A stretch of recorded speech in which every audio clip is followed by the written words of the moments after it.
have a content bank created.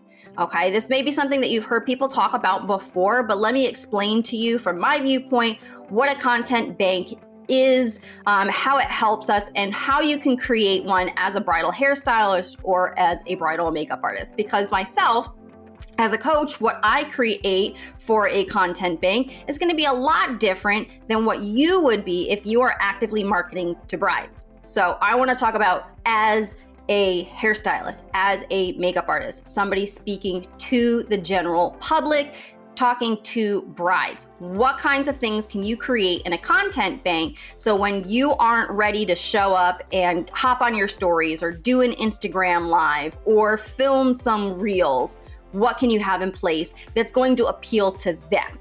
So for like myself, I'll set my camera up while I'm working on my computer and I'll capture what's called B-roll. These are behind the scenes, everyday moments. When you are working with brides or any other type of client, you can still get into the habit of creating these B-roll styles of content, these videos that you're going to be able to use to still create content on days when you don't feel like showing up. Or say you did a wedding and you get home. How many times have you had this happen? You get home and you're like, fuck, I never even actually recorded anything. Okay, so one, we gotta build up the habit of getting into the muscle memory of let's set up the camera, let's remember to hit record, or let's remember to take our phone out and film some video or take some pictures afterwards, after touch-ups, or ask somebody to record some things behind the scene for us.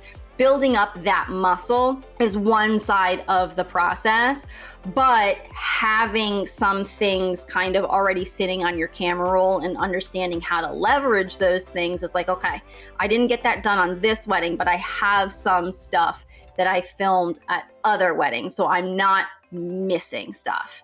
You're building up a content bank. It's literally like a bank of videos and photos and screenshots and all these other little things. You're going to that bank and you're taking a withdrawal and you're using it. The stuff that you have saved on your phone isn't necessarily a content bank. It's what you use to create your content bank. So you want to take some B-roll videos. If you can remember, set up your camera onto a tripod. You can get ones with like a little Bluetooth button that's built in. Set it up, whatever light you have, you can just kind of like stick it on there right up underneath the light. So it's coming up and over your shoulder and you're less likely to walk in front of it and block the camera. Set those kinds of things up. If you have an assistant or a second artist, if they finish before you, you can hand them your phone and say, hey, can you take a few behind the scenes videos or photos of me working? Sometimes brides will hire like a content creation team for their wedding days. It's a really popular emerging industry that I'm seeing a lot. I'm expecting it to become a pretty big trend in 2024 and 2025. So if they have one of those, you can reach out to them and just be like, hey, did you create any content that included me in it? Can I use that for my marketing purposes? On a trial, that's a great opportunity to create some of the B-roll stuff. Set it up while you're working, while you're doing their hair or doing their makeup. How many times have you done a hairstyle where you look at the photos afterwards and you're like, shit, how did I create that? I know that I've had moments like that where I'm just working and I'm there in the weeds, I'm there in the hair. I know what the inspiration is, but I'm working with their hair, with the way that their hair flows and their texture and their density and their growth patterns and their breakage and all those kinds of things. And I get into the moment and I create and I step back and I'm like, oh, that's really beautiful. And 6 months later, 4 months later, 3 months, however many months later, on their wedding day, I'm looking at these photos going, I don't remember exactly how I created that.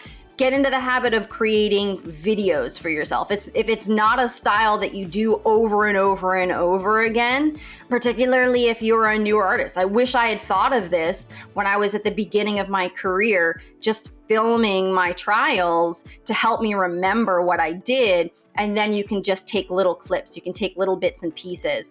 You can take screenshots and put them together into a pictorial if you want to get more into the educational side of things. So you don't have to be like, let me do this, step back, take a picture, just film your process as you go, and then you can grab screenshots and create those kinds of things as well. When you're taking your photos and you're taking your videos for your references for the wedding day, when you're like, okay, this is the hairstyle that we created, this is the makeup look that we created, don't just take some photos, take video as well. If you have an iPhone, actually, what you can do is when you hit video, if you slide to the right from the button, so you turn it on and then you just slide your thumb across to the right. Sometimes on like newer iPhones, it'll automatically pop up with a little second button all the way over to the right-hand side. That's to take photo of your video while you're doing it. So you can take both types of content at the same time. So if that's something that you're unfamiliar with, that is a great little trick. You put it in video mode, you either slide across or that button will pop up naturally. And as you're going across, as you're panning that like 180 degrees around their hair or around their makeup, your thumb can just tap. And you can get pictures of the hair or the makeup at all of the different angles, all right? And then you can take those and you can compare and be like, how was the lighting in these? How did each one look? Which one looks best?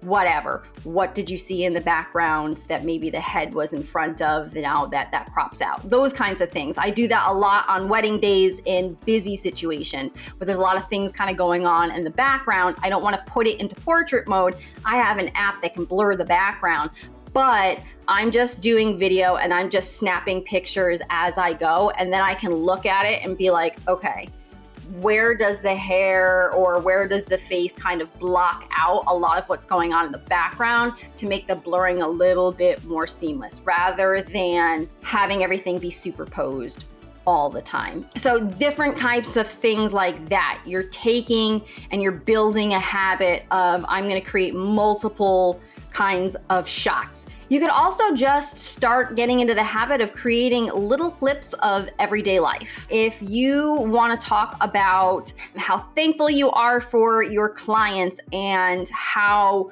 it allows you to be a present mom during the week and working with brides on the weekends, it might be one of the things that you talk about and use as not necessarily a USP as a unique selling proposition, but just part of that brand of who you are and your personality in your life, so people can kind of connect to you.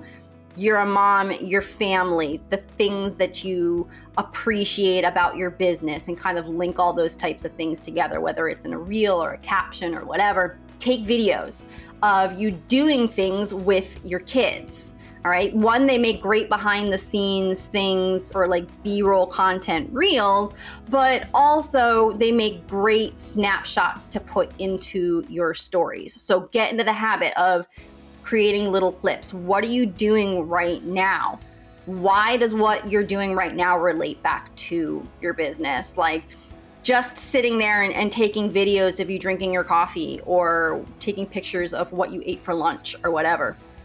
Unless you have a way to kind of really tie that into your business, it just kind of becomes a little bit bland. It becomes a little bit of filler content, and it doesn't necessarily work super well in the feed. It could work better in the stories of, hey, here's my daily life, here's who I am, so that people kind of connect to the you behind the brand. But that's kind of one of the ways that you can take those little clips and relate it through your content to your business. So just kind of be mindful as you go through your days. Is there something that you could create little clips? Is there stuff that you can film? Would this work for a feed post or a reel? Or is this more of like stories type of content? But the more you start filming these little clips, the more you're building up this B-roll. And then it just becomes, okay, how do I take this and how do I relate it to my business? What's the underlying message? What story am I trying to tell? And then how does this connect my audience to me as an artist, to me as a brand? If you're just not feeling it and you didn't do your hair, you didn't do your makeup, or you're just having a very blah day and you're just like, I don't want videos of me working behind the scenes. I don't want to show up in this video. You can still be quote unquote in the video without having to worry about what you look like, so to speak. So you can set your camera up or your phone or whatever to do more like detail shots. If you're a makeup artist and you're putting on the lipstick, okay, you can totally go in and just film a close-up shot that's, you know, just this part of the face, you know, from like the bridge of the nose down to a little below the chin, and it's just your hand. Look at wedding photographers, those detail shots during hair and makeup. What are they taking photos of?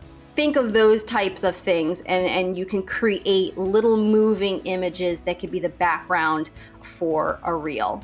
Okay, you can just take a little bit of just, you know, applying that lipstick or placing the veil, pushing a hairpin in, placing a hair accessory, your fingers running through the curls. If you do glam waves, the hand behind the hair and the wave and kind of making it shimmer in the light. Those are little things that show off your artistry that can just be a very generic background video, and you can reuse those over and over again with different topics. We can take different pieces of our business and the different details of what we do, and we can create some video content behind it, and then input different captions, put different text and overlays and things like that. Especially if it's detail shot and it's not showing the whole look, nobody's gonna put two and two together that you're creating multiple pieces of content from the same bride. And this is also a huge thing if you are a hairstylist and the majority of your work is the picture of the back of people's heads. Nobody knows what the face looks like. Okay, so you can create so many different pieces of content from that same person.